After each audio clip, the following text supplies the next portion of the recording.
जय हिंद दोस्तों, मैं नकुल वैष्णव आपका हार्दिक स्वागत करता हूं आपके YouTube चैनल आशा डिफेंस अकेडमी में। देखिए, नाउन हम पढ़ रहे थे, 2 क्लास हमारी नाउन की हो चुकी हैं। आज इसकी 3rd क्लास है। नाउन ही पढ़ रहे हैं और नाउन कंटिन्यू करते हैं। कुछ नाउन हमने आगे बढ़ा दिया था, अब थोड़ा सा बचा है, आज की क्लास में से कंप्लीट कर लेंगे। ठीक है, तो उम्मीद करता हूँ आप लोगों ने अच्छे से पढ़ा होगा नाउन और अच्छे से इसकी प्रिपरेशन की होगी। जैसे ही ये नाउन कंप्लीट हो जाएगा तो प्रैक्टिस सेट लगाएंगे इसका, और प्रैक्टिस सेट में आपको वैसे भी भेजता रहूंगा। तो एक तो तुम्हारे कमेंट नहीं आते हैं भाई, जो बच्चे पढ़ रहे हैं इसको समझ में आता है नहीं आता है, ये अपनी क्वेरीज दिया करो। समझ में आ रहा है तो बताया करो, समझ में नहीं आता है तो भी बताया करो, क्योंकि चीजें जब बताओगे तो पता चलेगी कि कहाँ तक तुम्हारी कमी चल रही है, कहाँ तक नहीं चल रही है। ठीक है, तो आगे ध्यान रखना इस चीज का। नाउ कंटिन्यू करते हैं, तो नेक्स्ट देखेंगे। नेक्स्ट रूल नंबर, देखिए कुछ वर्ड्स में यहां पर लिखा हूं, जैसे कि फॉर एग्जांपल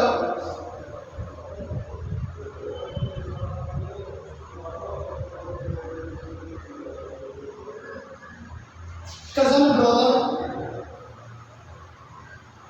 सिस्टर। उसके बाद में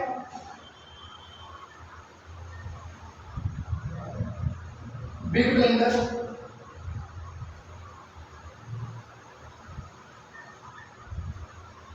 strong bridge,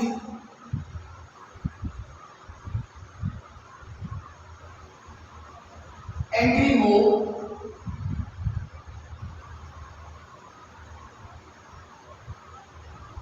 free away,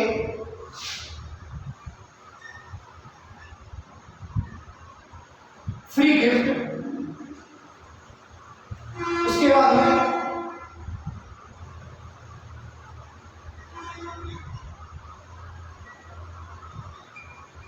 bad dream,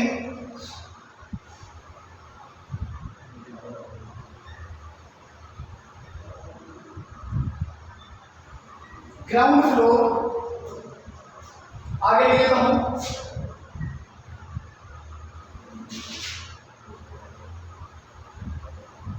skin talent, N V, jealousy. देखिए ये कुछ शब्द मैंने यहां पर लिखे हैं, तो होता क्या है कि इनमें कुछ शब्द ऐसे हैं जिनका हम एक साथ यूज करते भी हैं और नहीं भी करते हैं। जैसे कि for example cousin, brother, sister, तो याद रखेंगे और लिखेंगे साथ के साथ कि कजन के साथ कभी भी ब्रदर और सिस्टर का यूज नहीं किया जाता है। अगर कजन के साथ सिस्टर या ब्रदर दे रखा है तो इसका मतलब उस पार्ट के अंदर एरर है। बात समझ में आ गई? क्लियर हुई यहां तक? ये मैंने कहा है कि अगर कजन के साथ में ब्रदर और सिस्टर दे रखा है, इट मींस उसमें कहीं ना कहीं पर एरर है।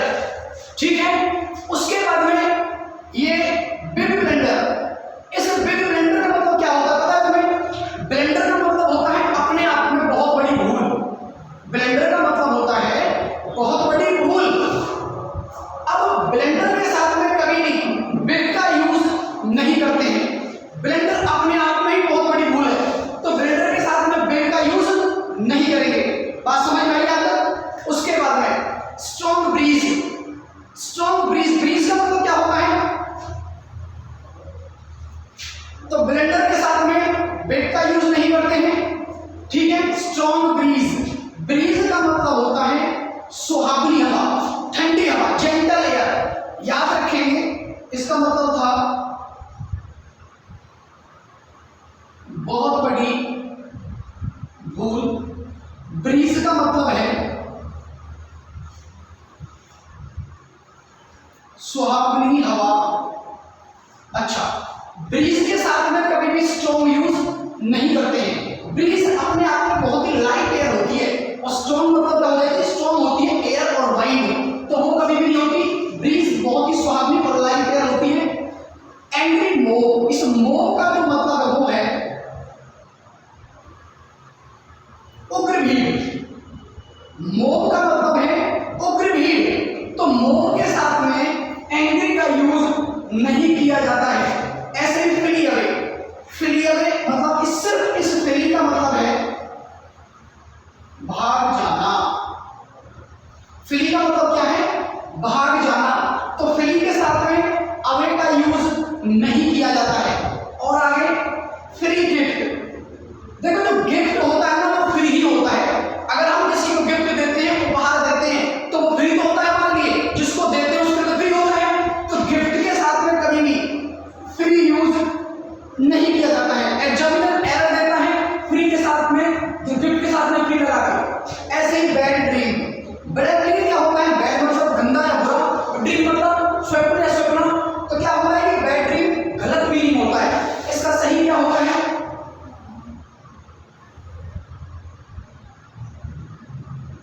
नाइटमेयर। आगे बात समझ में? नाइटमेयर इसका करेक्ट मीनिंग होता है। जहां पर भी आपको बैड ड्रीम दिखाई दे जाए तो समझ लो वो गलत है, वहां पर एरर है। क्या ठीक करेंगे? वहां पर नाइटमेयर करेंगे। ऐसे ही ग्राउंड और फ्लोर, देखो इन दोनों का मतलब अलग अलग है। ग्राउंड क्या होता है? ग्राउंड हम बोलते हैं खुली जगह को, जो खुले में हो, जिसके अंदर मैदान हो, उसे मैदान हम बोलते हैं, वो ग्राउंड होता है। और फ्लोर क्या होता है? फ्लोर होता है 4 बाउंड्री के अंदर की जगह होती है। 4 बाउंड्री के अंदर की जगह को हम क्या बोल देते हैं? फ्लोर बोल देते हैं। और ग्राउंड क्या होता है? खुले में। ऐसे ही ये लिखा हुआ है यहाँ पर स्किल, और यहाँ पर लिखा हुआ है टैलेंट। अब स्किल क्या होता है? देखो स्किल और टैलेंट में छोटी सी बस डिफरेंस है। स्किल वो होती है जिसे हम जन्म के बाद सीखते हैं। स्किल क्या होती है? जिसे हम जन्म के बाद में सीखते हैं। और टैलेंट क्या होता है? टैलेंट होता है जन्म से। टैलेंट क्या होता है? जन्म से। और स्किल क्या होती है? जन्म के बाद। बताइए, जैसे कि मैं पढ़ा रहा हूं, मेरा पढ़ाना स्किल है ना टैलेंट है? मैंने पढ़ाना जन्म से आता था, मैंने कुछ सीखा है बाद में जन्म लेने के बाद में। तो मैंने पढ़ाना क्या किया है? जन्म लेने के बाद में पढ़ाना सीखा है। तो वो क्या हो गया? मेरा स्किल होगी। ड्राइविंग जो होती है, जैसे ड्राइविंग करते हैं, बाइक चलाते हैं, गाड़ी चलाते हैं, तो हम जन्म के बाद में सीखते हैं। तो वो क्या होता है? टैलेंट होता है, स्किल होता है? स्किल होता है, टैलेंट नहीं होता। अच्छा, तो टैलेंट होता है बच्चे को जन्म से, और स्किल का मतलब होता है जिसे हम जन्म के बाद में सीखते हैं। ये बात समझ में आ गया तक? उसके बाद में अब बचता है एनवी और जेलसी। इन दोनों का जो मतलब है वो है ईर्ष्या करना। दोनों का मतलब है ईर्ष्या करना। एनवी का मतलब भी और जेलसी का मतलब, दोनों का मतलब ईर्ष्या करना है। लेकिन दोनों के यूज में फर्क है। दोनों के यूज में फर्क है। कैसे फर्क है यूज में? जैसे कि देखो एग्जांपल समझाता हूं, इसे थोड़ा ड्रॉप कर देता हूं, जल्दी से भी सोच करो उसका। देखो समझाता हूं इसे, एनवी और जेलसी को। एग्जांपल से समझना, बहुत ही कॉमन एग्जांपल है। देखो तुम्हारी डेली लाइफ से देता हूं, एनवी और जेलसी। देखो एनवी का मतलब क्या है? एनवी का मतलब है कि किसी दूसरे की चीज को देख करके जलना। किसी दूसरे की चीज को देख करके जलना एनवी होता है। जैसे कि फॉर एग्जांपल मान के चलो कि 2 भाई हैं, उनकी शादी हुई, ठीक है। एक भाई की जो वाइफ है वो सुंदर है, दूसरे भाई की जो वाइफ है वो कम सुंदर है। अब जिसकी कम सुंदर है उसको दुख होगा उसको देख करके कि दूसरे वाली भाई की वाइफ तो बहुत सुंदर है। तो दूसरे की चीज को देख करके जलना क्या होता है? एनिमी। और जेलसी क्या होता है? जेलसी का मीनिंग ये है कि मान के चलो कि 2 लड़के हैं, दोनों बहुत अच्छे मित्र हैं, बहुत अच्छे दोस्त हैं। उनमें से एक की गर्लफ्रेंड दूसरे को लाइन देना शुरू कर देती है। तो जिसकी वो गर्लफ्रेंड है अपनी गर्लफ्रेंड को दूसरे के पास जाता देख करके जो ईर्ष्या होगी वो जेलसी होगी। मतलब कहने का ये है कि अपनी कोई चीज दूसरे के पास जाता देख करके जो ईर्ष्या होती है वो जेलसी। और एनवी क्या होती है? एनवी का मतलब है कि दूसरे की चीज को देख करके जलना। तो बात समझ में आई नहीं आई?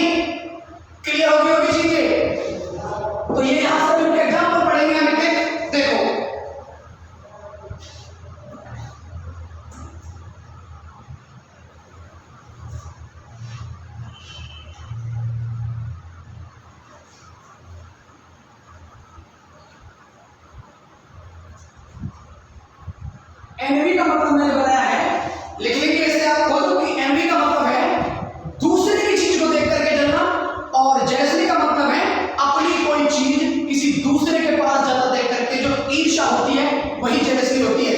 एग्जांपल पढ़ेंगे भाइयों, देखो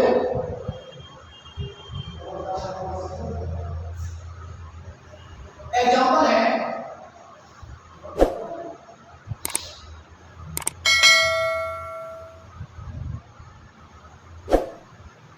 a driver showed a great talent to control the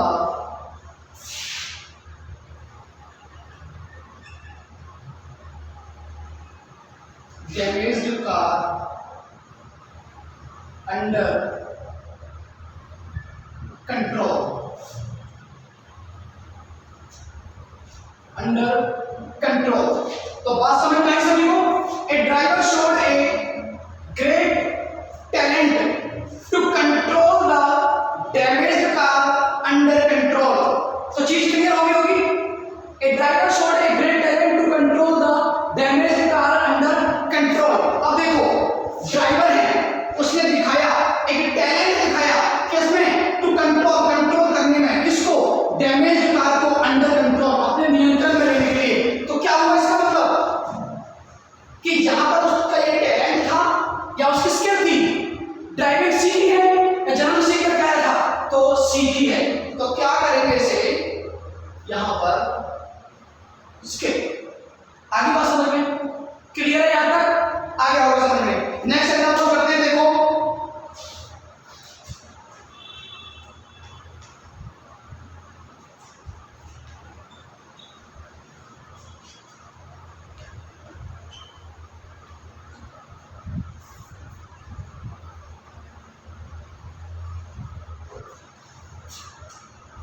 जैसे कि और लेते हैं एग्जांपल,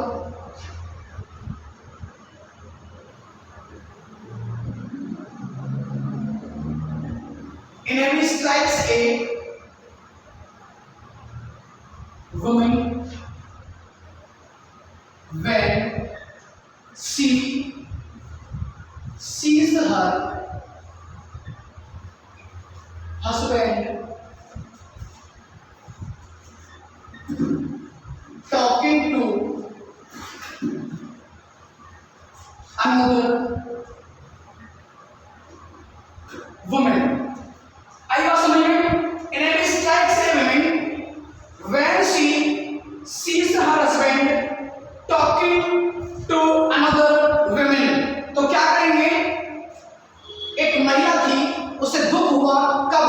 when she sees, जब उसने देखा her husband अपने पति को टॉकिंग, बात करते हुए another woman से। अब हुआ क्या? इसका मतलब वही हुआ कि अपनी कोई चीज किसी दूसरे के पास जाता देखकर क्या होता है? ईर्ष्या होती है, लेकिन वो एनवी होती है, जेलसी होती है। तो ऑब्वियसली वो क्या रहेगी? जेलस में रहेगी। तो एनवी हटा करके क्या कर देंगे? जेलस कर देंगे। आगे बात समझ में क्लियर है? यहां तक की चीज आगे होगी, समझ में नहीं आती है दोबारा से वीडियो देखना। एक एग्जांपल और करवा देता हूं, देखो एक एग्जांपल और करवा देता हूं।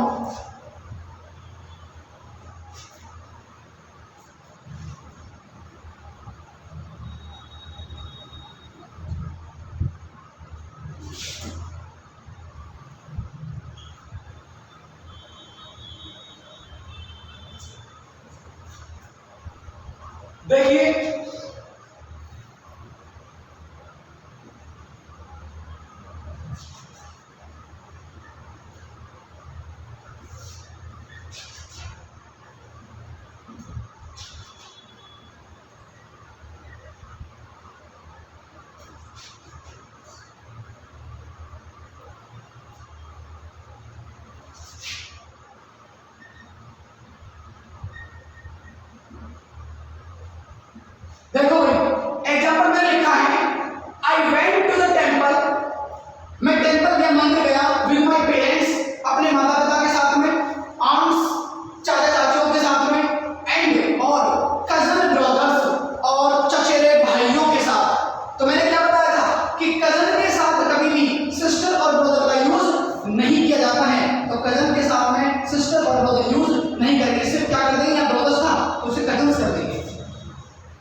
आर्मी वाले कोशिश स्पेशली कह रहा हूं नहीं। देखो क्या है, एक बहुत ही अच्छी एक सलाह दे रहा हूं तुम लोगों को फ्री में कि पढ़ तो तुम रहे हो, बहुत अच्छी बात है। आजकल समाज में पता है क्या है, आजकल समाज में ना तो किसी जॉब को कोई देखता है, ना नौकरी को कोई देख रहा है। आजकल लोगों को मॉडल पसंद आने चाहिए।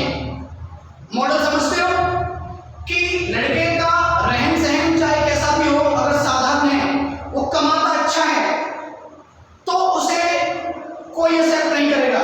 मेरा कहने का मतलब है उसे मॉडल बनना पड़ेगा दूसरे की नजरों में सही करने के लिए, तो याद रखना। लेकिन मेरी एडवाइस ये है कि मॉडल मत बनना, अपने गुण अच्छे रखना। जिस जॉब पर हो उस जॉब पर काम रखना अच्छा वाला। जो तुम्हें मॉडल बनाने की कोशिश करे, बाय बाय बोल देना उसे। ये मेरी पर्सनली सलाह है तुम लोगों को, ध्यान रखना। अगला तुम देखते हैं,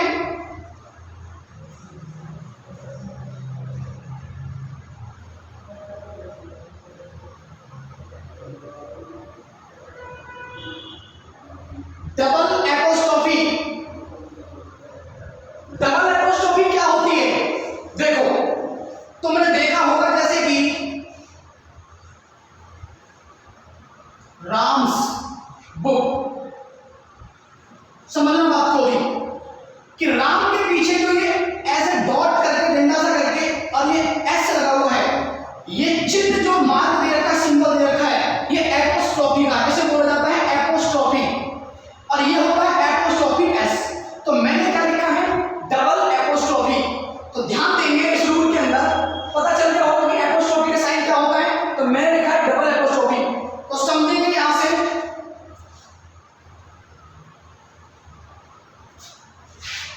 डबल एपोस्ट्रोफी का मतलब क्या लिखा है, लिखना लगातार दो वर्ड्स में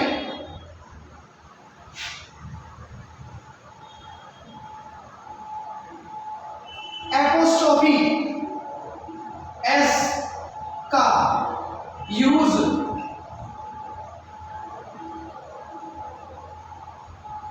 नहीं किया जाता है। लगातार दो शब्दों में एपोस्ट्रोफी एस का यूज नहीं किया जाता है। तो बात समझ में आई तुम्हें यहां तक कि लगातार दो शब्द दे रखे हैं तो उनमें एपोस्ट्रोफी एस यूज नहीं करेंगे। ग्रामर उसे गलत मानती है, ग्रामर उसे गलत मानती है, तो सही कैसे करेंगे? देखो, जैसे कि दो वर्ड ले रहा हूं मैं यहां पर, राम्स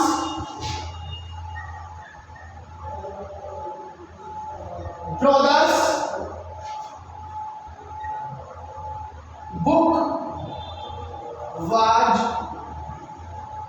लॉस्ट। समझना चीज को, Ram's brothers book was lost, इसका मतलब समझो क्या है। देखो, इस एपोस्ट्रोफी एस का मतलब होता है, इस एपोस्ट्रोफी एस का मतलब होता है का के की, का के की, ठीक है। तो देखो, राम, समझ नहीं बनाओ, राम के भाई की बुक वाज लॉस्ट, खो गई थी। तो राम के भाई की बुक वाज लॉस्ट, बुक खो गई थी। तो ग्रामर गलत मानती है इसको कि लगातार दो शब्दों में एपोस्ट्रोफी एस यूज नहीं करेंगे। तो करेंगे क्या? देखो, यह है पहली एपोस्ट्रोफी, यह है दूसरी एपोस्ट्रोफी। तो हम क्या करेंगे, जो दूसरे वाली एपोस्ट्रोफी है, जो दूसरे वाली एपोस्ट्रोफी है उसे ठीक करेंगे, इसे ऐसे के ऐसे रहने देंगे। तो क्या करेंगे, ध्यान से समझना चीज को कि जो ये दूसरे वाली एपोस्ट्रोफी है उससे अगले वाला जो शब्द है, बिल्कुल नेक्स्ट वर्ड है, उसको सबसे आगे लेके आएंगे। तो क्या लेंगे भाई? बुक। समझना दोबारा से, जो दूसरे वाली एपोस्ट्रोफी है उस एपोस्ट्रोफी से जो अगले वाली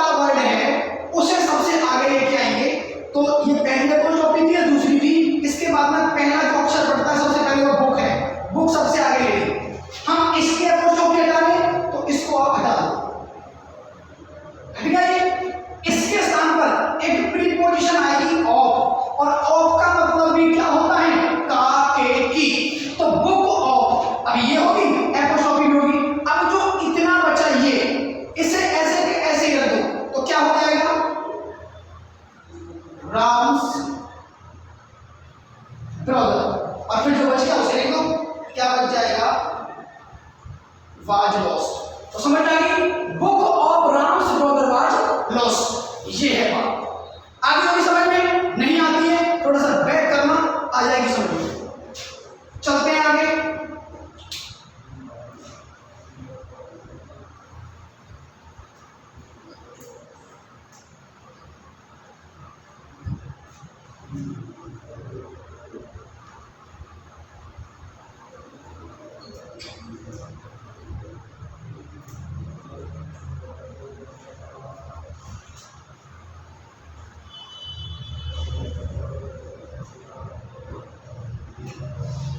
एग्जाम्पल देखेंगे, एग्जाम्पल को करा दिया, अब देखते हैं फिर एग्जाम्पल हो। My wife's mother's friend was going to market. देखिए, my wife's mother's friend was going to market. देखिए, पहला एपोस्ट्रोफी माय वाइफ्स में हो गया, दूसरा हो गया मदर्स में हो गया। हम करेंगे कैसे, देखो एग्जाम में कैसे आएगा, एग्जाम में ये ऐसे ही आएगा कि इसको कर देंगे ए पार्ट, ये हो गया बी पार्ट, ये हो गया सी पार्ट, और आगे एरर नोटिंग। तो मैं क्या ढूंढना है, जहां पर डबल एपोस्ट्रोफी ने रखी है वहीं एरर, तो किस पार्ट में है, ए में, तो इसे ऐसे कर देंगे। लेकिन ठीक करने के लिए कहा जाए तो कैसे करेंगे कि जो तुम्हें ये इस सेकंड वाली एपोस्ट्रोफी से आगे वाला वर्ड रखा है उसे ले लेंगे आगे। तो क्या है आगे, फ्रेंड, फ्रेंड ले लिया, एपोस्ट्रोफी का साइन हटा दिया, उसके स्थान पर क्या ले लिया, ऑफ, उसके बाद में बचा ये सारा का सारा, उसे ऐसे कैसे लिख दो, friend of my wife's mother, और फिर सीधा का सीधा वाज गोइंग टू मार्केट, ऐसे के ऐसे लिख दो। आगे बात समझ में, बस ये करना है कि सेकंड एपोस्ट्रोफी से अगले वाला वर्ड आगे ले लेना है, उसकी एपोस्ट्रोफी हटा देनी है, फिर जो बचता है पूरा वो लिख देते हैं, और जो बाकी बच गया वो सारा का सारा यहां पर। क्लियर है, आगे होगी समझ में सभी को, ठीक है। आगे चलते हैं।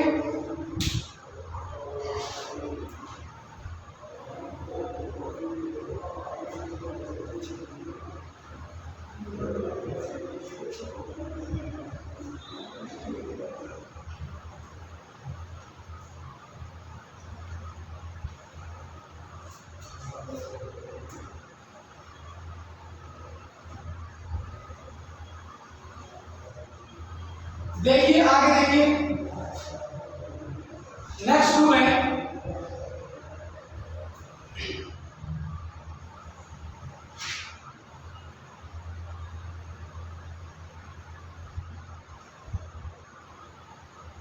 नॉन लिविंग थिंग्स, मतलब निर्जीव वस्तुएं। नॉन लिविंग थिंग्स मतलब निर्जीव वस्तुओं के साथ एपोस्ट्रोफी एस का यूज नहीं किया जाता है।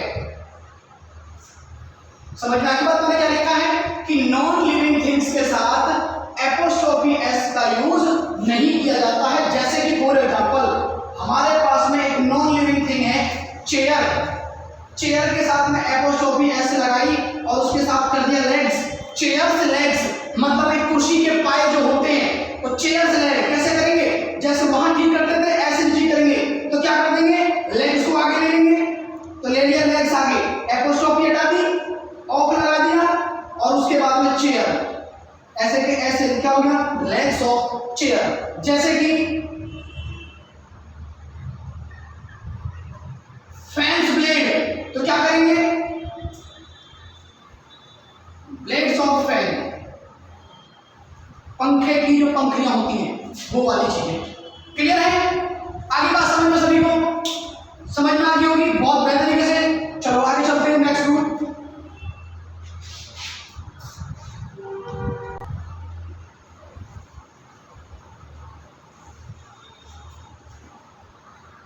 आगे वालों नलायकों पेपर शुरू हो गया है, पेपर तुम्हारा इसी 27 तारीख को है, जून में ही। मेहनत करो ज्यादा, तुम्हारी जॉब मात्र तुमसे आज तारीख पता है कितनी है, आज तारीख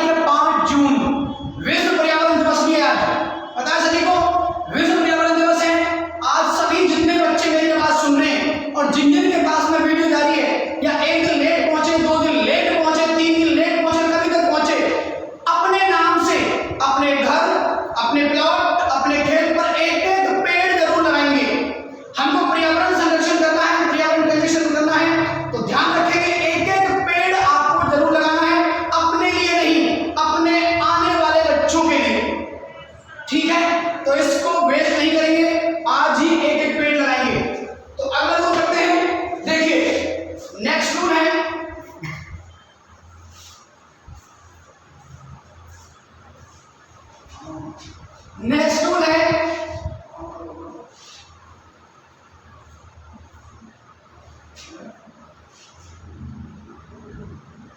everyone, someone, no one,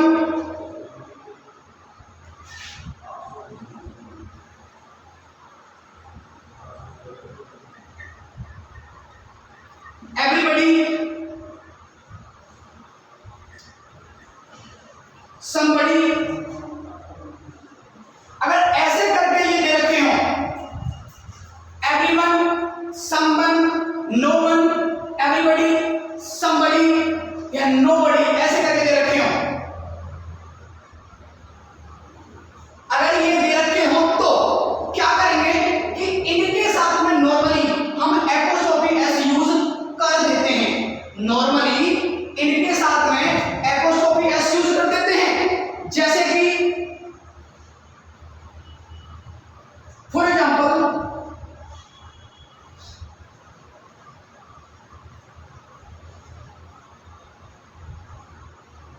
I know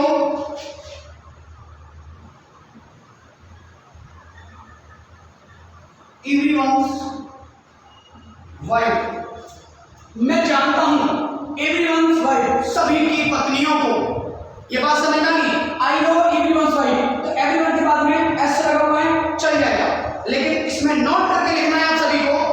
और नोट करके क्या लिखना है, देखो नोट करने वाला इंपॉर्टेंट है इसमें कि अगर इन शब्दों के बाद में एल्स दे रखा हो, समझना बात को, कि अगर इन शब्दों के बाद में एल्स दे रखा हो और इनमें एपोस्ट्रोफी लगा रखा हो, जैसे कि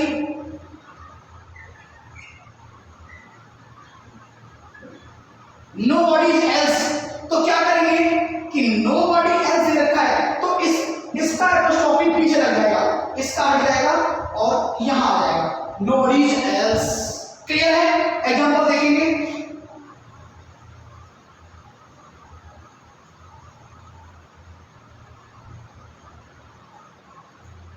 I rely only on your words and nobody else। मैं सिर्फ तुम्हारी बातों पर रिलाई करता हूं एंड nobody else, और किसी की बातों पर नहीं। तो क्या करेंगे, nobody के साथ else से रखा है तो nobody में से एपोस्ट्रोफी ऐसे हटाएंगे और else के पीछे कर देंगे। क्लियर है? आगे बात समझ में आता या नहीं आई? आगे होगी। नेक्स्ट एग्जांपल देखते हैं, रूल देखते हैं आगे।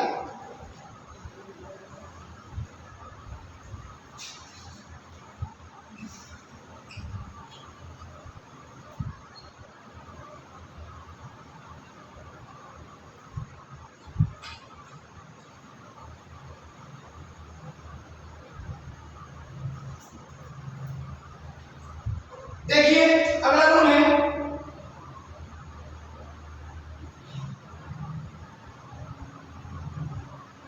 यहां पे मैं लिख रहा हूं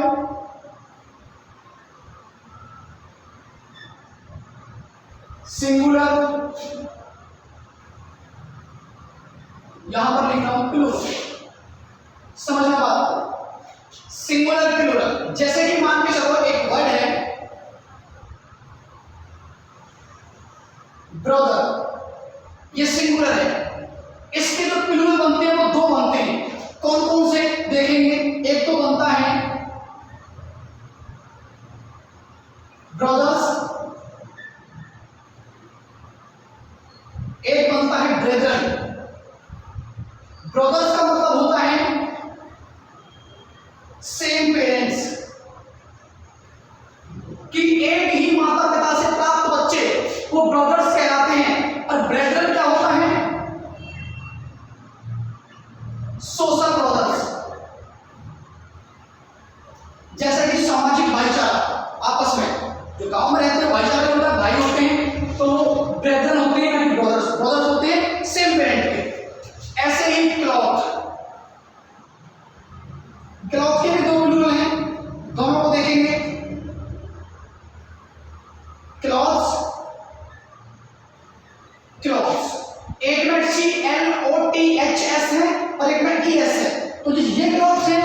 ये हैं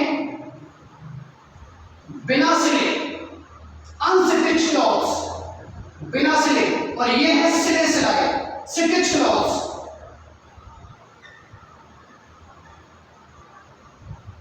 समझ में आएगा मैंने क्या कहा है? क्लॉथ ये सिंगुलर है, इसका प्लूरल क्लॉथ्स, सिर्फ एस वाला बिना सिले और ईएस वाले सिले हुए कपड़े। बात समझ में आई? ऐसे ही देखो एक वर्ड है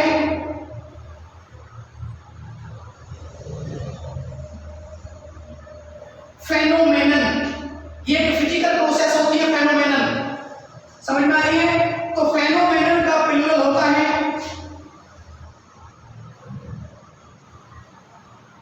फेनोमेना। ऐसे ही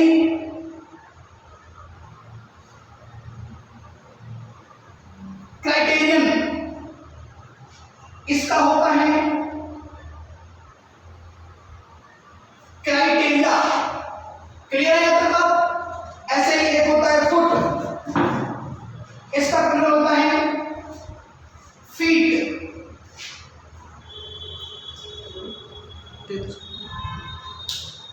तो ये समझ में आया तुम्हें कि कहां पर किसका यूज करना है, कहां पर किसका यूज नहीं करना है। एग्जांपल देखेंगे, जैसे कि एक एग्जांपल देता हूं, देखो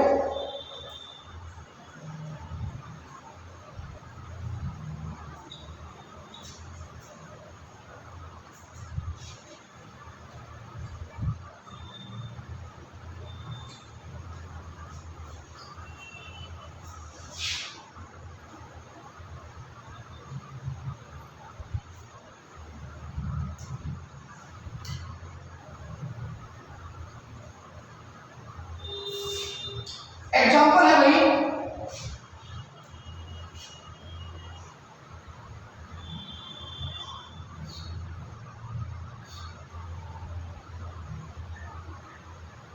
photosynthesis is a natural phenomena। इसे करेंगे आप कि photosynthesis is a natural phenomena. Photosynthesis का मतलब होता है प्रकाश संश्लेषण। अब यहां पर देखिए फोटोसिंथेसिस इज सिंगुलर है, इज ए मतलब एक, प्रकाश संश्लेषण एक है नेचुरल प्राकृतिक प्रोसेस या घटना, तो फेनोमेना। अब ये देखिए कि ये जो फेनोमेना लिखा हुआ है ये सिंगुलर है या प्लूरल है? ये फेनोमेना प्लूरल है, हमें क्या करना है एक के लिए इज ए, तो क्या करेंगे इस फेनोमेना के स्थान पर फेनोमेनन, ये प्लूरल है ये सिंगुलर है, हमें क्या यूज करना है सिंगुलर, तो इसके स्थान पर ये मिलेगा फेनोमेनन। आगे बात समझ में क्लियर है यहां तक? आगे होगी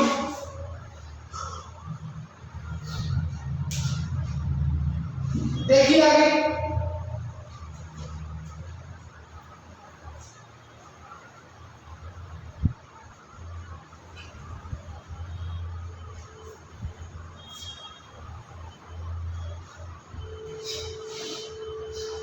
ठीक है। तो भाई आज की क्लास आपको यहां तक काफी है, अब इससे आगे थोड़ा कल पढ़ेंगे, और यहां तक मैंने बताया है इतना, यहां तक आप इसे बहुत अच्छे से करना। कोई समझ में नहीं आता है तो पूछ सकते हैं, जिसको भी समझ में नहीं आता है कोई डायरेक्ट भी पूछ सकता है। ये मेरा फोन नंबर रहा, इस पर आप डायरेक्ट व्हाट्सएप करके अपनी क्वेरीज ले सकते हैं। और जैसा कि मैंने बताया सभी बच्चों को आगे बढ़ो 27 जून को पेपर है, तैयारी फास्ट रखें। अब धीरे धीरे ऑफलाइन से भी जोड़ेंगे, तो ऑनलाइन चलती रहेगी, ऑफलाइन से भी आना। और मैंने बताया